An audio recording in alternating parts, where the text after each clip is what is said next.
What's up guys, me again, and I do not know what it is about today, but I am having some major deja vu. I'm sure it's probably nothing. Hey, you want to hear the story about all the wacky shit on my desk?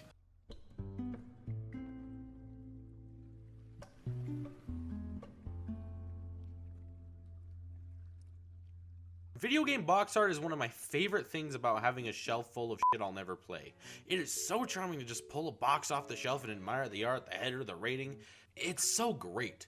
Video game box art is a highly important standard when it comes to branding your video game. It's an art form and can play a huge factor in a video game's success or failure. That's not to say a game is just straight up dog shit because of its art.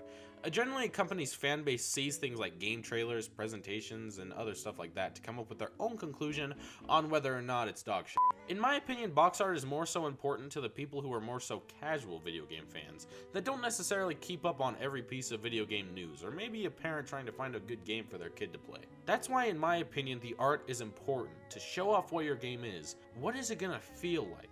Does this game about crime look appropriate for my kid? I don't know, guess I'll just ignore the rating in the corner and find out when he gets scarred for life in GTA 5. There are some video game box art that really does a good job at showing what it's about, what it'll be like to play it, and overall just have beautiful artwork. But then there are some who just couldn't get it right. See, pulling a game off the shelf isn't as fun when you have to witness this. It really sucks to see a game that's really good or has a lot of potential get box art that looks this way, because it isn't a good representation of the goodness resting inside that box. There are some slightly rare cases of a bad game with good box art, but that's not as bad because it's like, well, the game sucks, but at least I can stare at the box. But when it's the other way around, it's like, well, I can't stare at it. What do? I actually have to play the game? Which is why I've chosen 7 games with box art that I find less than ideal and put them into Photoshop to see just how much we can improve them, or at the very least make them more doable. So just to reiterate, this is my opinion. Maybe you're a fucking psychopath who likes the box art for Snow White and the 7 Clever Boys, and that's fine, but us normal people don't, and that's fine too. Also keep in mind that my Photoshop skills aren't necessarily something on par with like a Marvel movie. However, I will try my best. Now with that being said, let's start with... Yup, okay, so Doom 2016 was a really great reboot of the Doom franchise. They did a really good job at showing what modern Doom looks like. And to put it simply, it's a really great game. However, the main game's box art is just so generic and boring. Well, I guess if this is how modern box art's gonna be, then we're... doomed.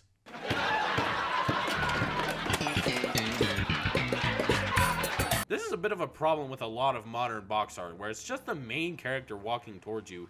If you were to put this art over text that said something like Call of Duty Modern Warfare or something, and I had no prior knowledge of what the Doom guy looked like, I wouldn't even question it. But with past box art like, yup, that's Doom, and I know most versions of Doom have a reversible cover that's way better, but we're gonna try and fix this one, so let's examine some key problems with it. Generic logo, no action, and a lame background, so that's what we need to fix. So what I did is I added the background of the reversible Doom cover, and then put the Doom guy in that. And then I changed the colors on him a little bit to make him more red and fit in a little better. And then I made the logo black with a white shadow, and it makes it more like, you know, desolate and beat up and stuff. And I think it's way better. Geez, I sure do love the Uncharted series. I really hope that the 4th and final game in the mainline Uncharted series doesn't have lame generic box art. Oh, fuck. Okay, so Uncharted 4 unfortunately fell victim to the same badass walking toward the camera syndrome that Doom had. And it's really unfortunate because, like Doom, this is a really good game. So let's examine some problems with the art. Nathan Drake, but he's more sad and depressed now and walking toward the camera compared to the other boxes where he was more dramatic and more adventurous because, hey, this game's an adventure. The background's the same dramatic blue cover. It's like, God, look at how badass he is. Take my fucking money! This does a terrible job at representing the game for me. I hate it so much. And you know what sucks is that there's already good artwork that suits the game way better.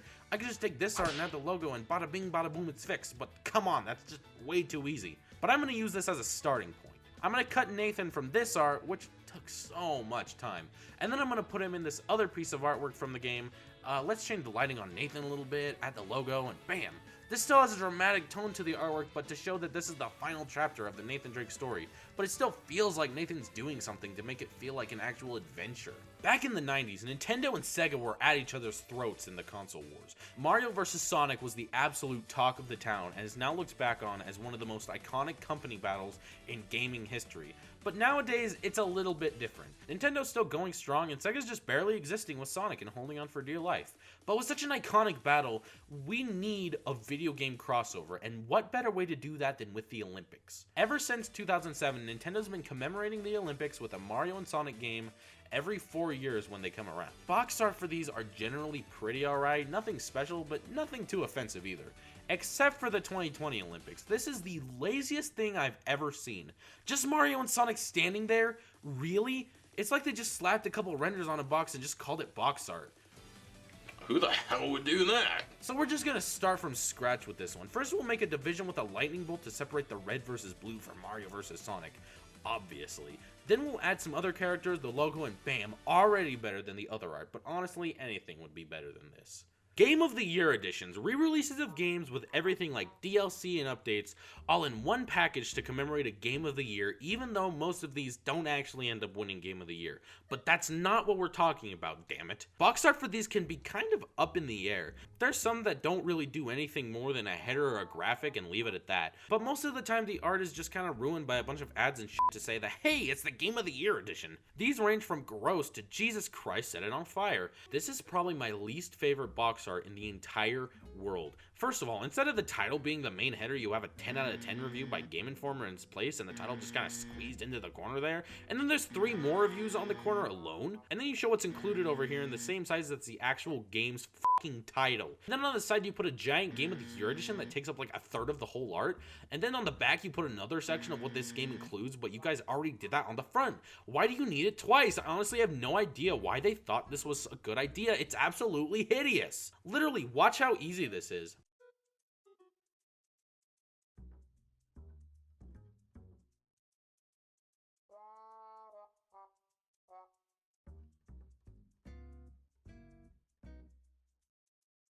Was that so hard, guys? I spent like 2 minutes on it, and it's already infinitely better. Jesus Christ, the game had already been out a while. You didn't need this much shit on there to sell it. Remember how bad the Mega Man box art was? Yeah, everybody does, but thankfully the game had a sequel, so maybe the box art was better on there. God damn it. I think this box art is less offensive than the last one, but this still does an awful job at representing what Mega Man is. This time, I'm going to try and do more than just replace the bad art. I'm going to try to do a weird mixture of a black box game, but try to make it its own thing at the same time. So basically, I just made a focus on Mega Man with Dr. Wily being in the background. I thought the pixelated castle would be a good way to show that it's an NES game, leaving us with this. Nothing too special, but I prefer it over this one. The Last of Us is a beautifully made story-based duology that I absolutely adore. They take the idea of a generic zombie survival game and reinvent it to make it an absolutely beautiful and emotional experience throughout both of its games. It does such an amazing job getting you connected to the characters and the story, and I love it so much. The first game's box art was amazing and did a great job at showing you the relationship between characters. Young Ellie, scared about the future and what's next, while Joel is trying to comfort her and ensure her that it'll be okay. It's so beautiful and represents the game so damn well. Now the second game art, not so much. What is this? This isn't my Last of Us. Dude, she's so brooding and angry looking at the camera. It's so epic, dude. Okay, so to fix this, I'm going to try and do a continuation of the first game. If you don't know, in the second game, 3, 2, 1, go! Joel dies. So I'm going to make a continuation of that just with Ellie. I wanted to try and show off a bit more of the game's story with this one, yet make it an awesome extension of the first one. It's not the greatest because my Photoshop skills are kind of ass, but I think it's better. Now finally, picture this. Bad licensed video game. What the f***? This is Snow White and the 7 Clever Boys, a real video game that the real Sony licensed on the real PS2. Why? It just kind of seems like the developers probably couldn't secure the rights to call it Snow White and the 7 Dwarfs, so they were like, oh, Clever Boys. This is the most abominable box art ever. Like, it doesn't even represent the game because it's in 2D, There was loads of these things on the PS2, by the way. How did they get this many on there? Okay, well, no resource of this game I can use to make this art better, but I can at least try to make it represent the actual game a little bit. I decided to just retrace a couple of the characters from the game to give them a more high-quality tone. I tried saving the logo, but honestly, just couldn't really come up with anything to do that with. And then to finish it off, I just added some Snow White background that I found on Google.